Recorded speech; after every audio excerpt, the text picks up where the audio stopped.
just goes to show that, even being that small, you can still get a job where you're lifting huge people up. She's a hoot. She's hilarious.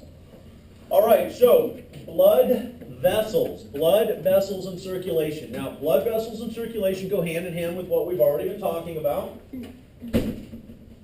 Okay? We have to learn about not the physiology, but the makeup of the blood vessels first. Now, that's just repetition. I just went over half of it, okay? It just has some interesting names that we give it. But you do have to know where they're found. Where are they found? From the aorta to arteries to arterioles to capillaries, from capillaries to venules, from venules to veins, from veins to vena cava. Seems tough, but it's actually not that hard. Because all you're doing is going from big to small, exchange, capillary, small to big, and you're back at the heart again. All right, so blood vessels are classified by size, okay? By size, histological organization, are instrumental in overall cardiovascular regulation.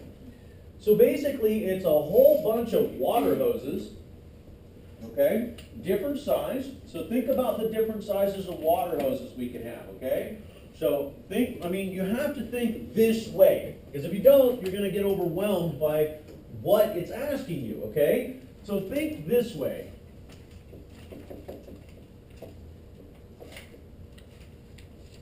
Fire hose.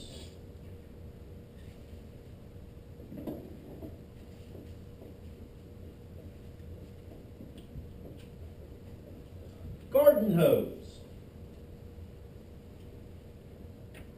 Okay? Now, we could say straw here, because everybody knows what a straw is, but what's next in line? It's actually a feeder hose for a drip line, okay? So we'll just say feeder hose. A feeder hose. Okay, and then what's next? Well, if you're a gardener, you know exactly what's next. What's next is this.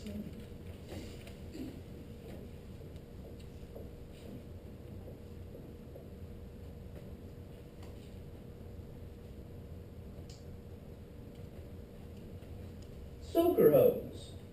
Now, why is it called a soaker hose?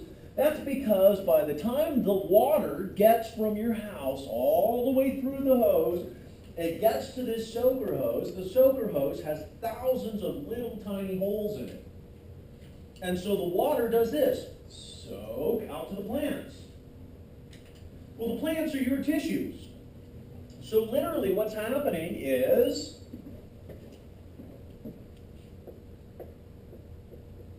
aorta, artery,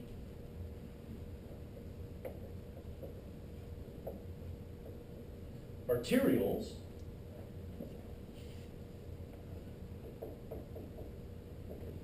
capillaries. Now, does a fire hose have a lot of pressure? I would hope so. You can't stand in front of it. How many people have actually cracked the thing off a fire hose hydrant and gone out and played at it? Yeah, you take one wrong step and it'll knock you over. Okay? Then we drop down a little bit here. And then pretty much there's almost no pressure here. There's a huge drop off. And the reason why there's a huge drop off here is because you have a leaky hose at the end of it. There's a huge drop off because you have a leaky hose at the end of it. Now, if you're not a gardener, that's okay. These are hoses in the garden. Okay? These are hoses that I actually use in my garden commercial. They have them down there at the bakery. You know, the planters they have out in front of the bakery, they have feeder hoses and soaker hoses out there for their plants. So now when it says they're classified by size, okay, histological organization, well, there's your size. And unbelievably, we're actually going to talk about histology, okay, which is the study of what? Tissue. The different tissues that make these up. Now, did we change? Yeah, this is thick and bulky. This is medium. This is starting to get pretty flimsy at the end. That one has holes in it. So did we change the tissue? Yeah, we certainly did. And that's what they're saying right there. And going the other direction, same thing, except for there's no pressure at all. Okay, going from venules to veins to vena cava, there's very little to zero pressure. In fact, from the vena cava to the right atrium, you're at zero. There's no pressure whatsoever. And that's why we need gravity. Don't we need gravity? How much blood flows from the atrium to the ventricles via gravity? 80%. That's because there's no pressure. We just let it flow naturally with gravity. And there you go. All right? Arteries, arterioles, capillaries, venules, veins, and let's add the two big ones. Aorta and vena cava. Now we have them all. Now, arteries carry blood away from the heart. Arterioles are the smallest branches of the arteries. Capillaries are the smallest blood vessels, location of exchange between blood and interstitial fluid. So just like I said, the plants, this is between your cells. Venules collect blood from the capillaries, and then veins return blood to the heart. Obviously, the biggest veins are vena cava. The biggest arteries are the aorta. Okay? Any questions so far? It's pretty straightforward. Don't we have to leave the heart, go to the tissue, and come back? What is that circuit called? Systemic. And what are the other two circuits? Pulmonary and coronary. All right. Sounds like a review for a test tomorrow. Interesting. Largest blood vessels attached to the heart. Pulmonary trunk. Okay, carries blood from the right ventricle to the pulmonary circuit. Aorta carries blood from the left ventricle to systemic circulation. We already know this. We just studied it. Okay, smallest capillaries, small diameter, thin walls, chemicals and gases diffuse across the walls. So just like the fluid that we need to go into your garden with a soaker hose, we need stuff to go into your tissues. We need the fluids there at your tissues. Okay? Structure of the vessels. Now, a tunic is just the name for the makeup of the structure of the vessel. Let's just add where they're at. Okay? Let's add where they're at. Okay, yeah. This is fantastic. Okay, yeah. Cool. Wonderful. All right, so 2 volunteers. Okay? You. Come on, stand up. Yeah. All right, so intima, media, and externa. Okay, so come on out here. Okay, so the blood is going to come in contact with meaning. Then we're going to have this wonderful muscular layer that's going to help actually constrict and contract if we need to, dilate if we need to. So you're the muscular layer, Mohammed. And then there's me. And basically what I am is I'm the layer that actually holds on to everything. I just hold on to everything. Connective tissue layer. Okay? So if Meanie is the one that comes in contact with the blood, she is intima. And then media, like muscle, middle, we have Mohammed. Wow. How did that work, Mohammed? And Mimi. Either way, I could have used the M, right?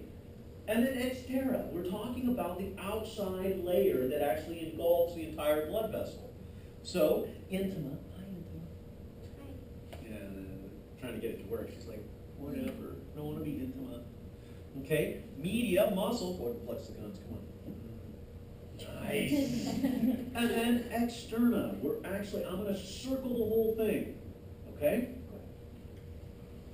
And that's it. I mean, literally, that's it. Intima, inside, media, middle, externa, outside. They're self-explanatory. But what are they made up of? What are they made up of? Okay? So, intima, inner layer, well, internal elastic membrane. Endothelial lining. Now, didn't I just say the endocardial lining is seamless with the endothelial lining? There you go.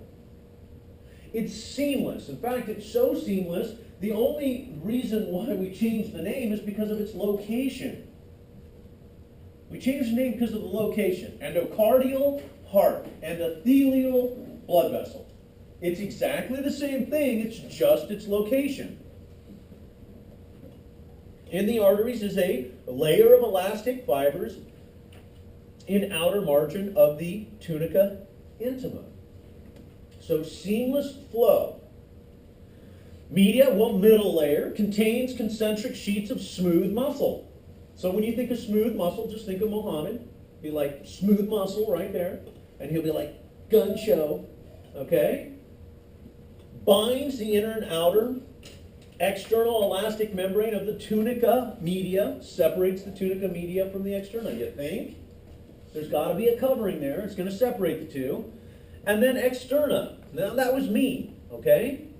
Now it says anchors the vessel to adjacent tissue, contains collagen fiber, elastic fibers, okay? And then vasa vasorum, this is on huge, okay? Now it says small arteries and veins, but it's not small arteries and veins, it is small arteries and veins found in the walls of large arteries and veins. In fact, the vessels are so big that they have to have their own blood supply. What? Okay. Supply the cells of tunica media and externa. So basically we have the vasa vasorum on these gigantic large arteries and veins. It says, you know what? We need to feed the inside and we need to feed the outside. Now how does that work? Well, think about it this way. Okay? So this is a muscle right here. Actually several muscles here. Several muscles here. There are muscles here. Okay? And on a normal human being, which is y'all and me, we have blood vessels that go to these muscles. Okay? We have blood vessels that go to these muscles. Now, if the blood vessel grows, if the muscle grows, the blood vessel is going to grow. It's going to get bigger. But we ultimately have to go to areas of the muscle that don't have blood vessels. So when we look at Arnold Schwarzenegger's arms, they're gigantic, they're huge. He had to get blood vessels out there, just like this has to have blood vessels for the large arteries and veins. Okay? And it's actually called something. It's called angiogenesis. Angiogenesis. Angiogenesis, angio means vessel, genesis means production or creation of new vessels. Okay? And basically what we're saying is that we can actually make new vessels to areas of the body where needed. All right, so there's a close-up and a look. It's a good way to look at the typical artery.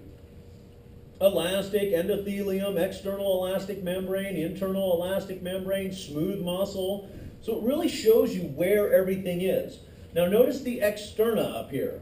Here we go, we're wrapping around the outside. So we're holding it all together, and in the largest ones we actually have vasa vasorum to help supply blood to it and the middle layer. But notice this in the vein. Wow, that's kind of crazy. So let's stop for a second. Let's back up. Lumen of the artery, lumen of the vein. This is an artery. This is a vein. Let's back up again. Look how much muscle in the media we have here and how little muscle we have there. What does that say about the veins? They're small? Yeah, well, less contraction, delicate. But what about this? This is the lumen all the way around here, and then this is the lumen. What's the difference between the two lumens? Is the vein smaller or bigger? It's huge. It's huge because we can't have resistance. We don't have pressure, so we can't have resistance. It's huge. The lumen in the veins is gigantic. The lumen in the arteries is smaller. So let's go back to the dissection of the heart. Which one was bigger, the pulmonary trunk or the aorta? The pulmonary trunk. That means its lumen was huge. It's huge. Less resistance. The lumen's smaller, greater resistance. Well, in order to accommodate greater resistance, we also need a little more elasticity, a little more muscle. Okay? So, thin, notice the externa here, kind of thin, very little muscle. Endothelial lining, the intima is kind of thin. Let's back up. Larger, huge amount of muscle and more externa. So the more pressure you have, the more bulk you need. The less pressure you have, just a bigger lumen. Now, what is a lumen? Yay. What is a lumen? Anybody want to give me an idea what a lumen is? It's the hole. That's all it is, a hole.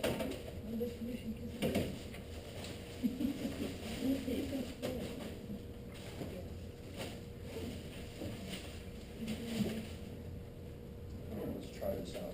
You're hold still. No, I'm just kidding. Huge. Huge. Look at the size of the lumen. Now, a lumen is anything that has a hole in it. So your stomach is a lumen, your digestive tract is a lumen, your blood vessels have lumens. Unbelievably, you can tear your pen apart and it has a lumen in the middle. It's a hollow opening through a tube. That's all it is, okay? So these are about the same size here. Yeah, they're the same size. Gigantic tubes. Okay, we're talking about the arteries, or excuse me, the aorta and the vena cava. Huge.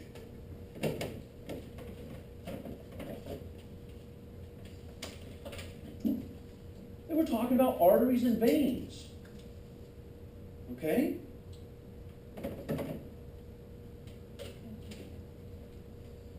Venules and arterioles. And that's what we're doing. We're going from gigantic to medium to small. And that's your entire circulatory system. That's what it's doing. And then when we go to down here, capillaries, we turn around and come back the other direction. Small, medium, and large. Okay?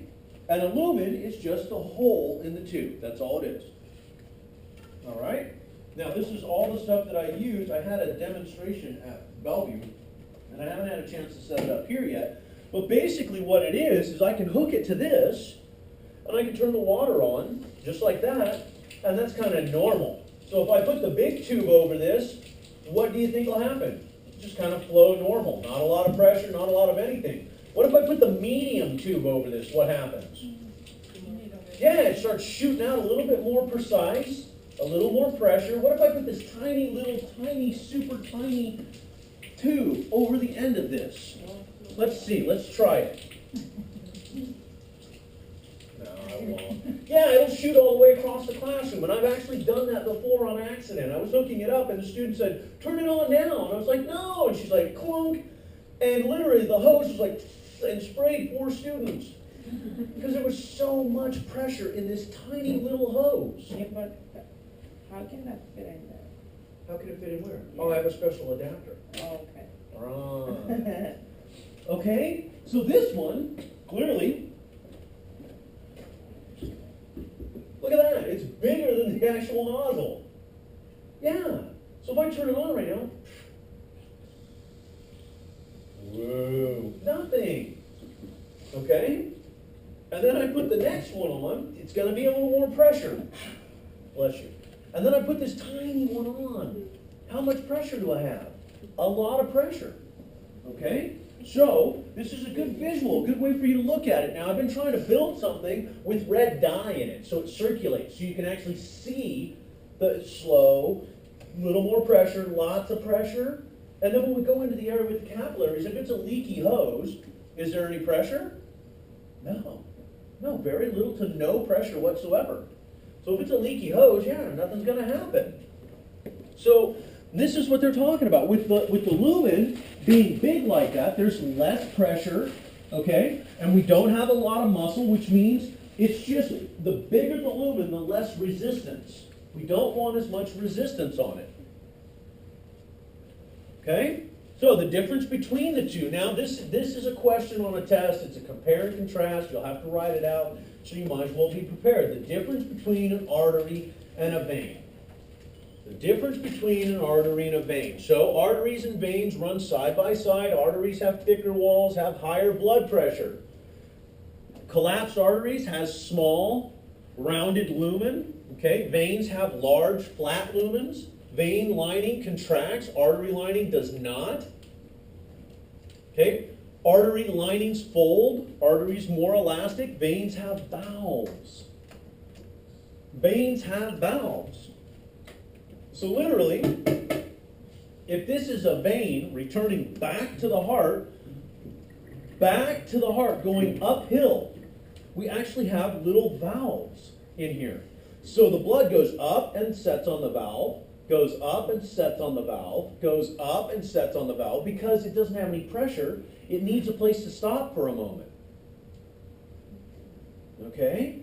So it has valves. Now, it has valves going uphill. Do we need valves going downhill? No, not at all. All right? Arteries, well, this is going to talk to us about the elasticity, allows arteries to absorb pressure waves. Okay? So each time the heart beats, there's a wave of pressure, and that's how we tell your blood pressure. Contractility, arteries change in diameter size.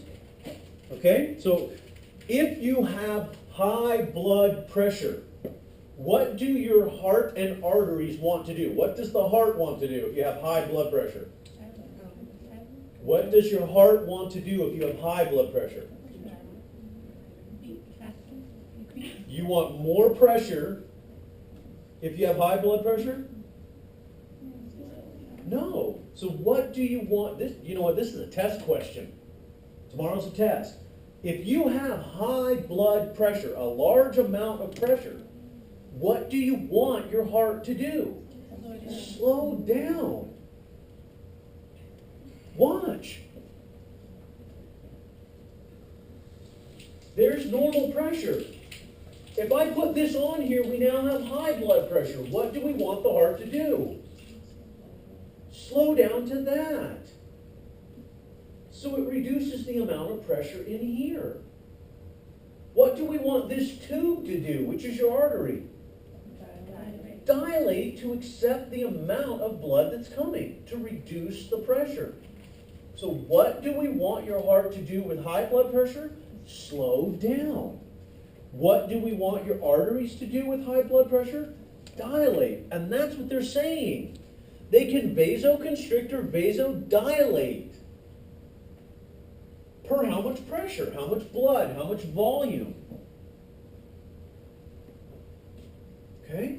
And just so you guys get an idea of pressure and volume, all right, just so you guys get an idea of pressure and volume, if I had a phone booth here, and I had you get up and get in the phone booth, 1-to-1, is there very much pressure in there?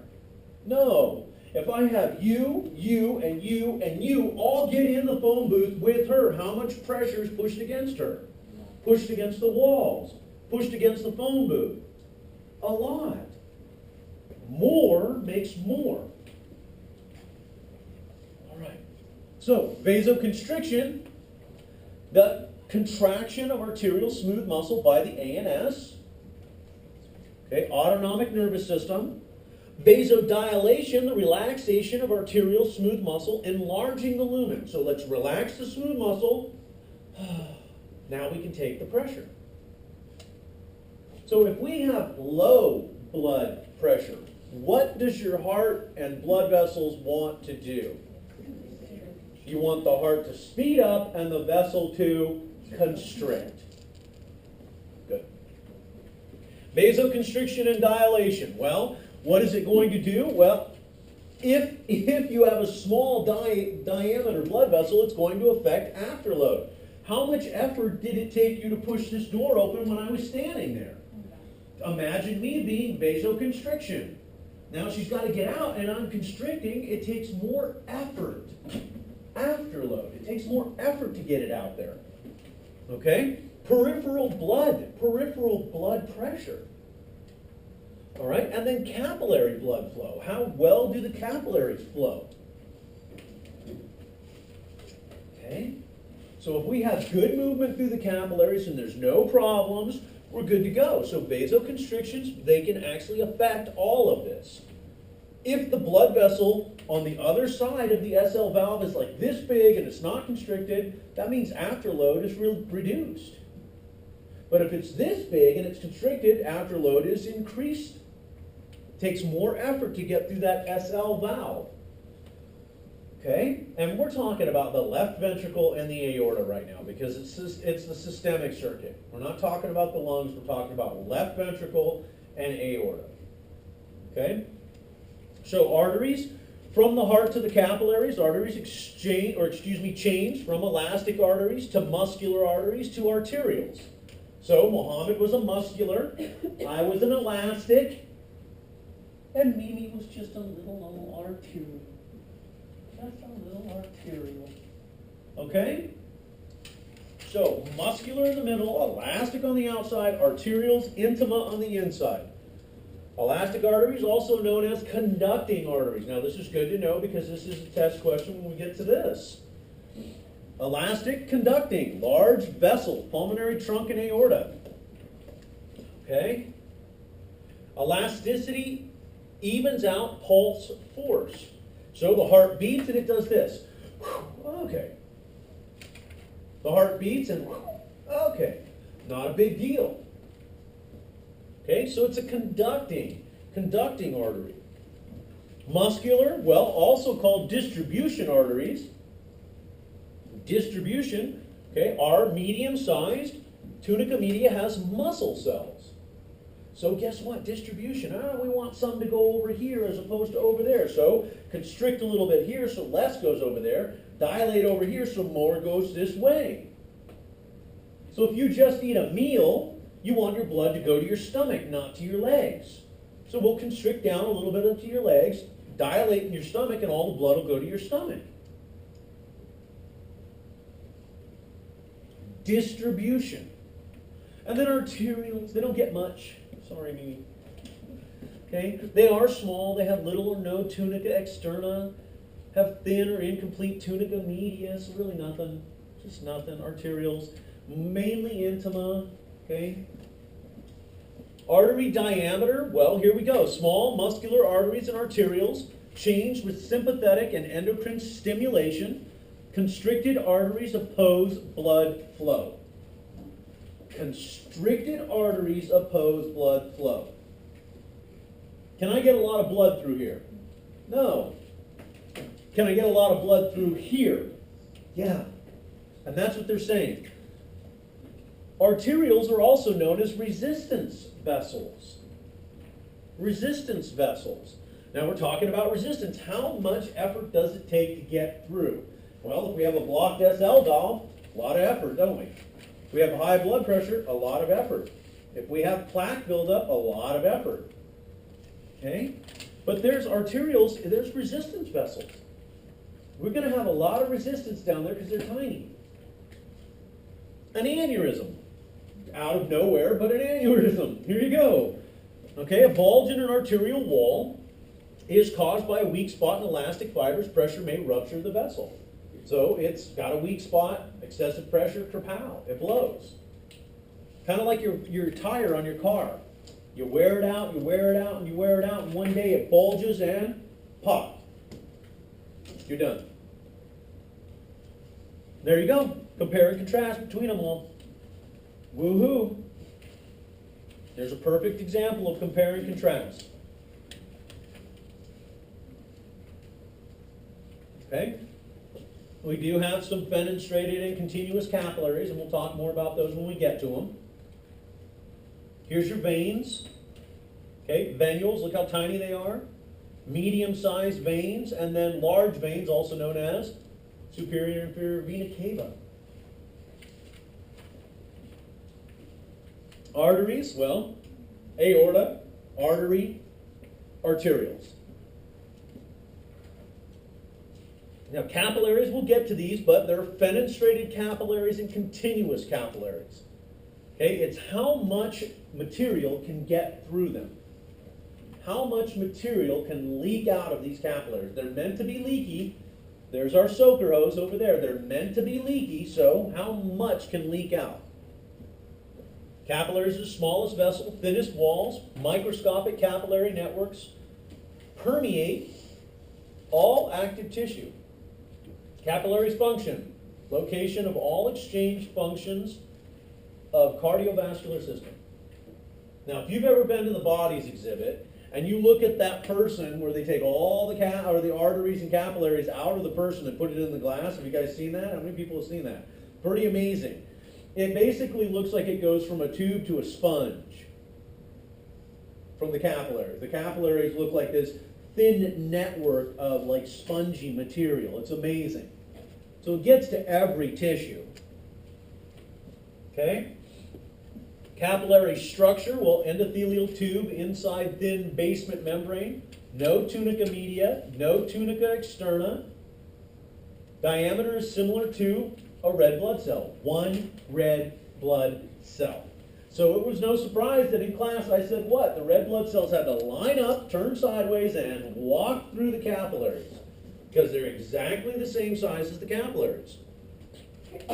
Bless you. Now, are we supposed to see red blood cells outside of the capillaries? No. No, and that's what a bruise is. And that's not good. That's something that went wrong. Continuous capillaries have complete endothelial lining, are found in all tissues except epithelial and cartilage. Its function, permit diffusion of water, small solutes, not big, small. Okay, let me say that one more time, small. Big proteins aren't going to get through. Really small ones will. Okay? Block blood cells and plasma proteins. There you go. What is the primary plasma protein you guys are supposed to know? Albumin. Fantastic. Boom. She had her Wheaties this morning. Albumin. Primary plasma protein. What does it do? It supports colloid osmotic pressure. What's osmosis? Diffusion of water through a semi-permeable membrane from a greater concentration to a lesser concentration. Colloid osmotic pressure. That means that that protein's going to say, you know what? We need the water back in the capillary, so let's pull it back in. From a greater outside to a lesser inside. Colloid osmotic pressure. Specialized continuous capillaries are in the CNS and the thymus. Okay? Have very restricted permeability. For example, the blood-brain barrier. Oh my goodness gracious me, we have to go all the way back to that. What? The brain, CNS, craziness. You guys thought you could escape that? No. It's going to follow you wherever you go. In fact, here's a perfect example of how much it follows you. You guys ready for this perfect example of how much it follows you if you think you could get rid of it? Guess who's in classes right now? My wife. Guess what she was studying last night? The CNS. Guess what she was saying to me across the barrier in our kitchen and dining room? Philip, I didn't think I was going to have to study this again. What is this question asking? I'm like, oh, that's this and this and this. And she's like, thank you. It's kind of nice to have a professor in the house that does anatomy physiology, because then she just asks me what it is. Okay? So yeah, she's studying the endocrine system and the nervous system right now. She's already a nurse. What? It never ends, kiddos. Never, ever ends. It will haunt you forever. You'll be a nurse, you'll be working, you'll be like, this is great. $51,000 a year, awesome. And then all of a sudden they're like, in-service training. And guess what you have to do? Do it all again. What? I know. Feel the love, peeps. Feel the love. This is awesome. Fenestrated capillaries have pores. They have pores, so they have holes. Permit rapid exchange of water and large solutes between plasma and interstitial fluid. Rapid exchange. Where are they found? Choroid plexus? What? There it is again. Why do we keep bringing up the nervous system? Ooh, you know what? Why not? Why not? Just because I'm feeling a little grungy this morning, let's do it. Okay? Amina. Hi. Where is the choroid plexus found? Just cause. Where is the choroid, anybody, where is the choroid plexus found?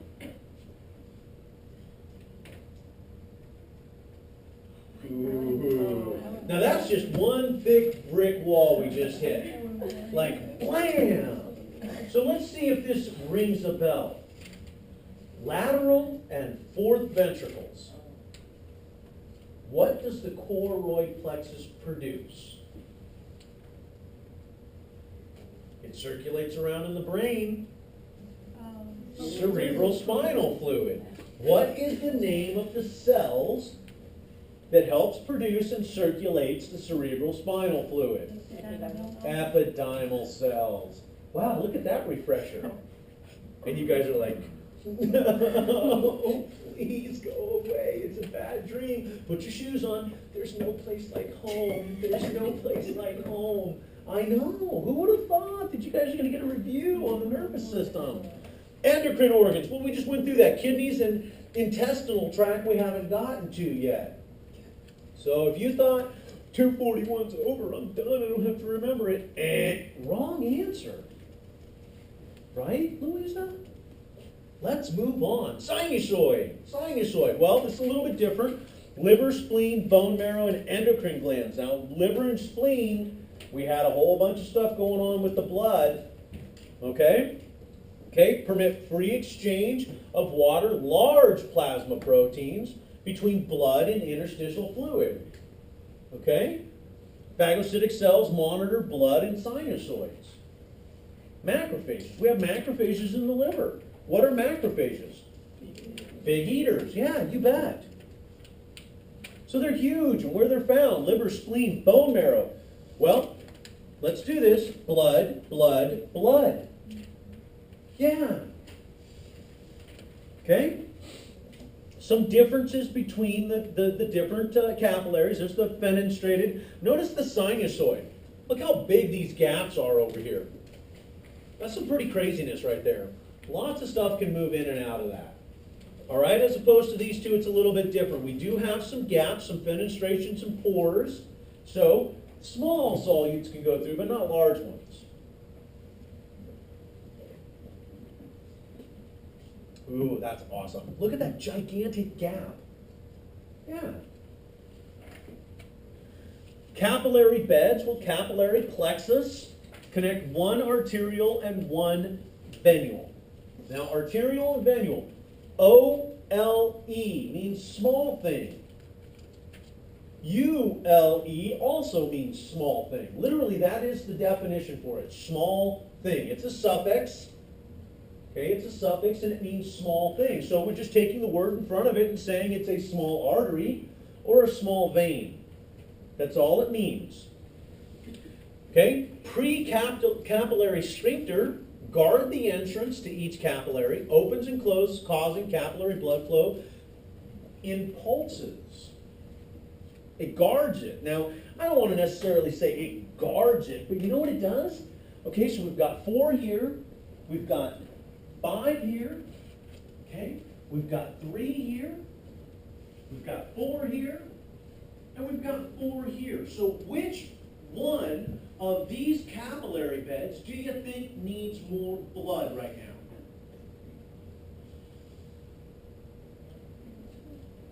Right here.